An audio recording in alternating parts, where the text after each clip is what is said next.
So just tapping in. I want to just offer a little bit of content insight with the mission that I just ran to the northern part of my state called mission FLST FL. It's called I was on a mission called FLT. That's a mission for people could give a fuck less what T had did over the weekend.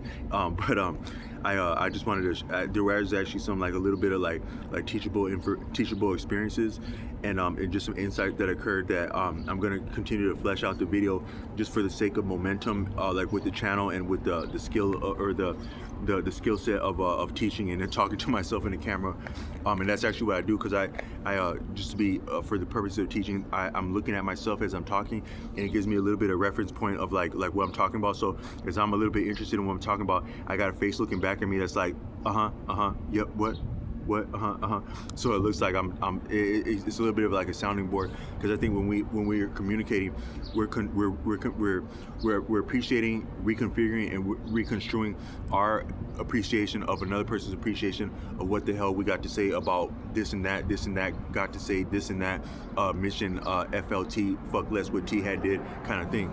But it actually helps to have like a little bit of like a practice figure, like a practice board. That actually might be what's daunting about things like violent conflict, is that when you're being trained how to shoot something, you may look at that figure, it's like a silhouette of a human being, and it's one thing to shoot it as a silhouette that looks like a human being, but maybe if you get around all the way to shooting a human being, heaven forbid, you may appreciate that you just shot yourself in that moment, because we actually are one another. And that actually might be the trauma that's difficult to appreciate about people that come back from conflict, because you train this hard to do this and that to this and that one, and that's clear enough in training. You get around to doing this to this and that one, you realize you just did that to yourself. You just experienced yourself kill yourself if you had really hurt someone, and that might be what's so daunting and challenging, is how could I have done that to myself. That's what one thing I appreciated from watching interviews with service members who had been traumatized by some of their own deeds and what they saw, but then also going back to like the time of World War I and II.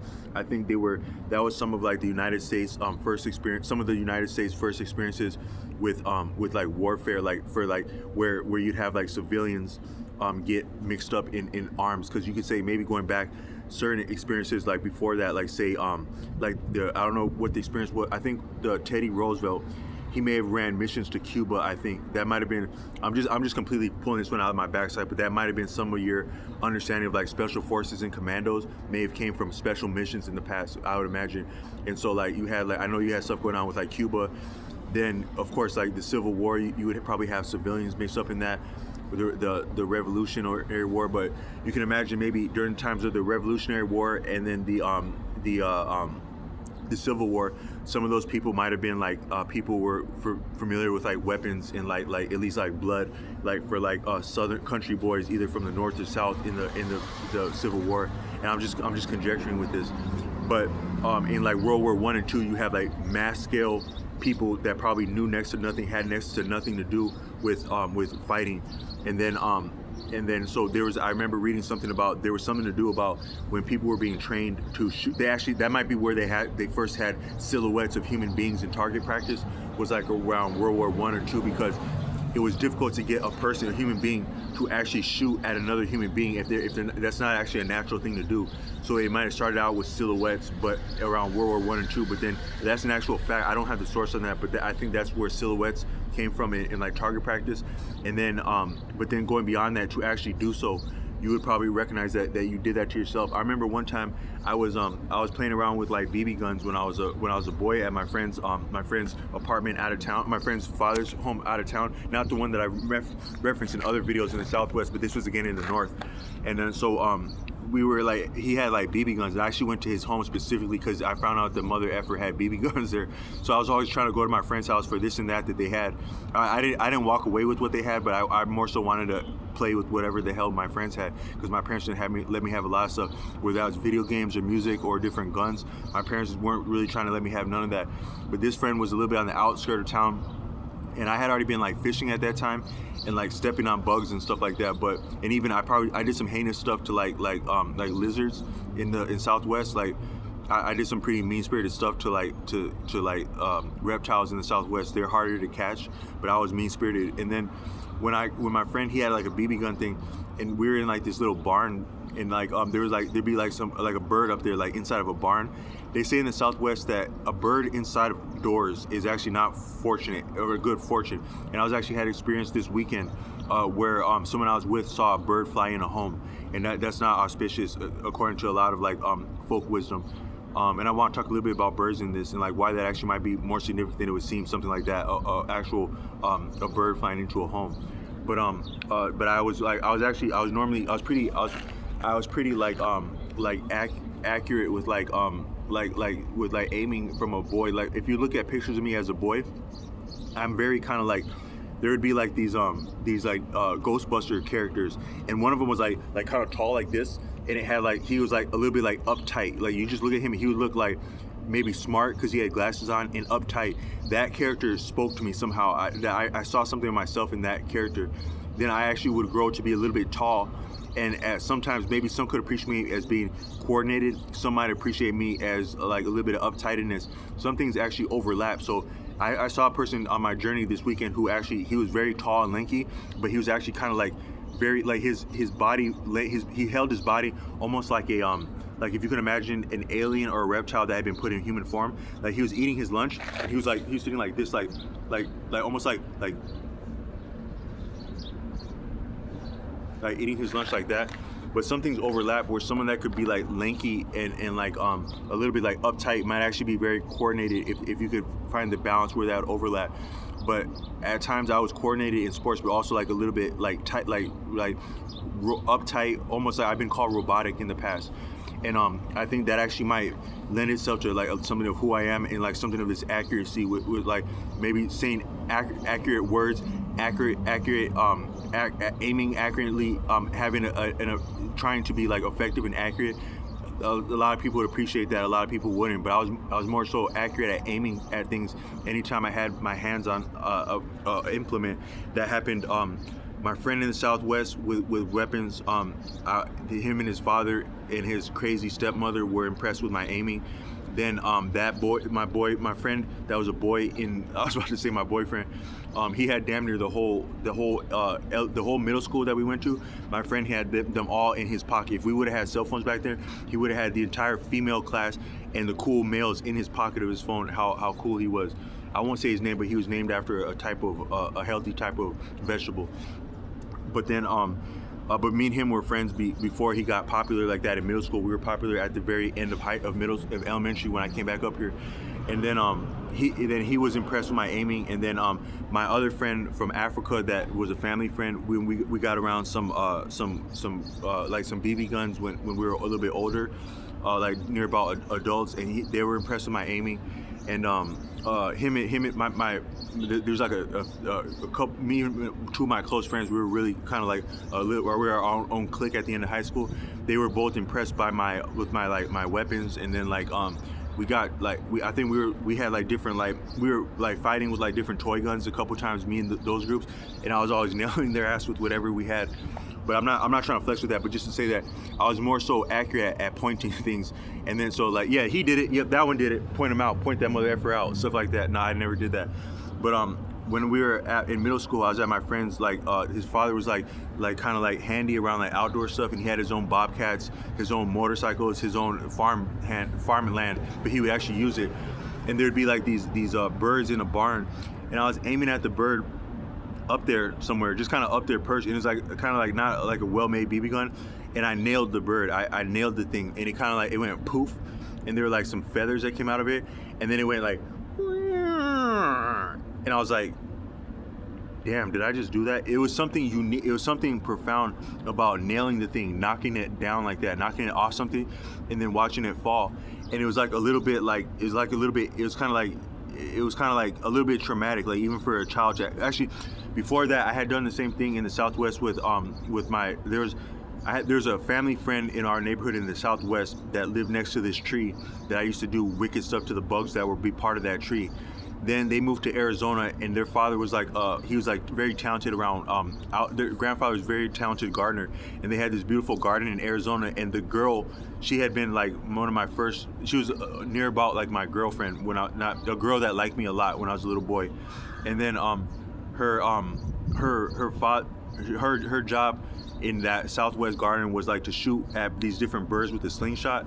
And so we were driving through there to California, and I picked up her slingshot, and I actually nailed a bird like that, and it did that same thing. That had been the first time I shot something was with that slingshot. And then it did that, the puff went like that, and then it fell down like that. And it was like, but I wasn't actually sure if it had been dead because it was a slingshot, but I nailed it with a solid rock, and it did that. And then in the north, I did that happened that time. And then I did that at least 2 more times on that same property. One with a bird that was like up there, like perched, and then another one, the bird had been down a hill. And you more so will nail something if you're at a higher level than it. And then so I nailed it, and there had been a German Shepherd there, their German Shepherd, and that German Shepherd knew exactly what the hell I had did. Sometimes I think that animals, they keep things in balance. So when you play with different balances, an animal is aware of that, is keen of that, because they're actually balancing things a lot of the time. And that would be significant even to like a beautiful animal like a canine, that you just did something that heinous. The canine would be interested in that. And the canine, that put his attention, like, what the hell did that fool just do? But I had nailed the bird like that. And I'm not saying this by any means to be wicked to animals, but actually to appreciate the awareness that we actually are one another, us and all beings. We are actually one existence. The word one might be redundant and a little bit arbitrary to even conceive of it as a number, but that would be limiting, as though it was single to being unitary, or that it was single for not being diverse and multiple. We're actually closer than single, and more diverse than diverse or multiplicity is what we are. But when you harm one thing or another and another, which is yourself and yourself, that's significant to you and to what you harmed, and it should not be done consciously. It should not be done intentionally where it can be avoided, is my taste. But all I meant to say is that there's something unique about hurting one another, in that you actually see something of this existence in what we are. Sometimes at these very poignant, heinous episodes of violence. I had seen something kind of violent on the weekend. Is a little bit what maybe I wanted to go with that, but that wasn't actually the premise of this video. But I will land that point there, is that when we harm another, we actually harm ourselves in the truest sense. That had been said by Arthur Avalon in a video. I know in a book, he wrote a book around World War I. He was writing from India about World War I. He was a knight from England, and he was saying that one thing that we learn with these conflicts, and he's referring to World War I, is that it's to ourselves that we do something. So when we harm one another, we harm ourselves. And also when we benefit one another, we benefit ourselves. That might actually be the key to both our suffering and our liberation in this life, in reality, par excellence, is that we have been one another that whole time. And what we do to liberate one another, we do to liberate ourselves. What we do to bind and cost one another, we bind ourselves. Try as we may, but we must learn. But I took a trip out of town, and I guess I'm getting a little bit off the track of what I was wanting to say. But a couple interesting things happened to me. One is that I was driving on a motorcycle at night, and I had my helmet on, fortunately. And I was getting to be alone. It's kind of interesting. Sometimes you can be far in the hell alone, even on the interstate at night. Like, damn, I'm the only one either cool enough or dumb enough to drive down this road at this hour. And then a car passed me on my left side. Like a car passed me I was already going about the speed limit, but a car passed me at a good pace. The car was about maybe like 30 yards ahead of me, and then something flew into my helmet. At the back of my helmet, the opposite side of where that car had been. So it's actually not likely that car could have kicked up an object to come all the way around and hit my helmet like that. Whatsoever the hell hit my helmet at that speed, at that moment, it hit my helmet dead on, like almost as though something from the woods had watched me travel down the road, took aim at me, took a shot and nailed my helmet dead on. Actually, there's a lot of violence in movies in the 90s, maybe late 80s, but 90s. If you watch damn near any movie from the 90s, there's a lot of violent themes and undertones and scenes in the movie from the 90s. I remember there was one movie from the 90s like that. There'd be this show called like A&E. I think they had like mystery shows. Like they would have some going back generations to like the 80s and 70s that I would watch in the 90s. Some would be like called Columbo and stuff like that. But there's one kind of weird, wicked, strange movie like that where this guy was like, they're portraying like some of your active shooters, but like from that time before that was as popular or as common. and this guy was like perched up in an apartment somewhere. They might have been emulating famous like episodes from like, I think there's like a shooting like that in Texas. Back, you actually can't conceive certain things even in fiction without some form of reference to even come up with stuff like that sometimes. I think there had been one person in Texas that propped himself up like on a college campus and was taking like pot shots at people as one of your first famous active shootings, as I can recall. But in this film, this guy was like up in a perch watching traffic go by with a high-powered telescope, and then he was like taking shots at traffic on the interstate in that film. I don't remember what the hell that was about or what the plot line was, but that actually happened to me on a motorcycle this weekend, where as I was driving from the woods, a rock hit my helmet.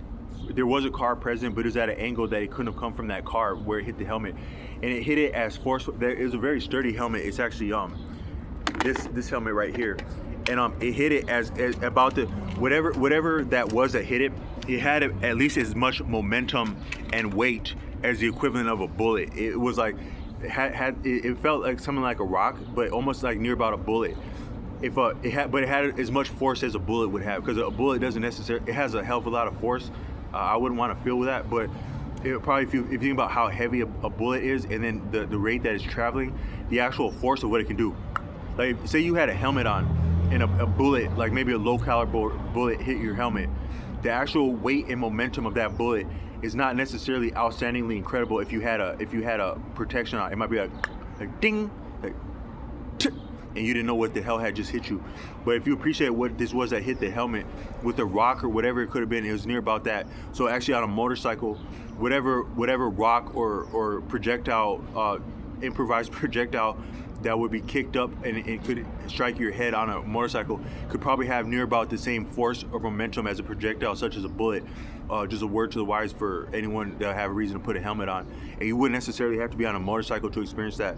You'd probably be on a bicycle too. But all I meant to say is that it actually begs the question is what the hell it was that coming from the woods like that. And I wanted to beg a deeper question, which is that I had this conversation with like a cool ass gas station attendant that I was passing by on the road. That person might actually watch this because they're interested in what I had to say and they're keen to learn about my channel, and so they might be watching this. And we just had like a really open-minded conversation in the middle of nowhere, in the middle of the night, me and this gas station attendant. But I was telling her, like, if you think about like the woods, like you go by the woods, especially at night, even in where I live is one of your northern states, and you have a lot of woodland, a lot of water and a lot of woodland in the state. But the woods are so alive, and like even the animals and creatures, you can appreciate them as part of the woods. The woods is so alive and diverse that you're almost scared to step a foot in there because you recognize how profound and mysterious it is. Who's mysterious? Who's the real mystery? The woods are mysterious. I had a cousin who was talented in the woods. We lost him early, but he was actually a tour guide in a place called Grand Marais, the boundary waters, the boundary between the United States and Canada. He did a lot of stuff, beautiful experiences he had around fishing, hunting, and being outdoors, like bushcraft. He had the pictures to go with it. But even his own family, his own sister, at his eulogy, she appreciated that he was a man of mystery. He had been the mystery. It's actually a mystery what happened to him. People in our family don't know how he passed away. He got mixed up in some stuff, like he was playing with some, to be honest, he was involved in something of substances, and our family didn't like that to be known. They tried to write an article about him in the newspaper in that area, and my family didn't want that about him to be known. Something in our culture in the Midwest, especially like the northern Midwest, like you go to a small town, they're very particular about knowing anything about you or much less having anything known about them. A lot of people are, my northern families are like that. They will not tell people anything they don't have to. People in authority or otherwise, my northern family, they play things very close to the chest. That's actually part of the politics and also the lifestyle and the socially minded taste of people in outlying areas, is that that might be a small town thing, is that some of your northern cities that are proper big cities in the north, they might have some of that small town etiquette, which is that life is this small. If people get to knowing our business, that can make it so we can't move about in a small town. So you have some of that, maybe in the Midwest in general, but in small towns especially, or mid-sized town in the Midwest, is that people aren't trying to have their business known, or even, damn it, know your business if they don't have to. And it can be hard to get in with people, for better or worse. But my family was like that. They didn't want people knowing about my cousin, that he had different stuff going on, and I don't know what he had going on. but he was, I think he was mixed up in either substances, prescription or otherwise, and we lost him early. So some things that it's cool to be mysterious like that, but sometimes people don't know where you are or what happened to you when you're that mysterious like he was. So and maybe that's part of the allure of being mysterious, but he had beautiful experiences outdoor, and he was so much in the woods as to become one with the woods, that the woods would lend him some of its mystery. But the woods are very mysterious and living, and you wonder, do people really know all of what's in the woods? Do human beings have been in the woods for a long time. Your Native American people in the north have lived in the woods, and they would have very deep, cool things to say about the woods, I would imagine, if you knew some sturdy Native American people. I actually met a cool Native American person this weekend. I'll do that in another video because the energy's coming down on this one. But it does beg the question is, so at least European settlers that would be writing about the woods, like in actual scientific terms, have been in the United States maybe just about over 400 years. It's appreciated. In those 400 years, do Europeans that would write about the woods really know all of what's in the woods, do you think? Underwater the same? Do Europeans who go underwater really know all of what's underwater, do you think? You step in a lake, you're actually now part of the lake, and you're actually involved in the politics of what you're actually one with the lake. Sometimes when people get jacked up by sharks, sometimes there'll be pictures of a great white shark appearing in somebody's face in the ocean. If you appreciate that the creature is a part of the ocean, you as a visitor, you are a foreign object in the ocean. You are a foreign member of this ocean, which is one, for lack of a better word, more profound yet more diverse than what could be appreciated as the number one or a larger number, is what the ocean is. Probably the same thing of the woods. You are now a foreign member to the woods. A body of any kind, a water body, a woodland body, a human body, has a immune system, different forms of immune system. You could maybe appreciate some of your predators in the wood, lion, tigers, bears, sharks, poisonous creatures in the ocean, what have you, are actually a part of that ocean's filtering and immune system. It both filters its own members and also filters a foreign projectile. So if this shark is tripping on you, are you not a foreign member, alien, potentially food, or just potentially alien to that ocean? Would you not incur some of the immune system of that ocean, such as a great white shark? What I meant to say, it begged the question is, could that have been something along the lines of spiritual, a part of the woods that would be more sublime than we could appreciate in our mundane terms, as to be accurate enough to hit something over the head moving at 70 miles an hour accurately? Could there be something in the woods beyond what we appreciate as a human being that could mark, target, and take aim and flight at something moving 70 miles an hour down the interstate, and maybe isolated enough or remote enough from the broader human population that to approach it, engage it, and consume it wouldn't affect the politics between the land and the humans, the woods and the humans, as to draw concern of what happened to this thing on a motorcycle traveling like that? Could there be something in the woods that would exist that way? Do you think, someone watching this? Or could there be a person in the woods that would take a shot at someone on a motorcycle and be good enough to nail them at 70 miles an hour? Not likely, but not impossible. Something from the woods that we don't know about, take aim at someone and knock it over the head. Not likely also, but actually a little more possible if it were likely. So I just want to pose a question with this, is that, do you think that the woods, the ocean, the water, but also the woods are living and may have members and or properties which are not known to human beings, that are not at least documented by human beings who have experienced it and been survived to get back, or survived and or been inclined, survived, got back, and or been inclined to document what they experienced? Does someone watching this video appreciate that there could be something in the woods, in the jungle, in the land, on the land, under the land, on the water, under the water, in the air, above the air, that may exist that we have not experienced and or have not survived and or been inclined to get back and run our mouth about or write a book about? Do you think such could exist? I offer that question to someone, and then maybe I'll get a comment. Peace.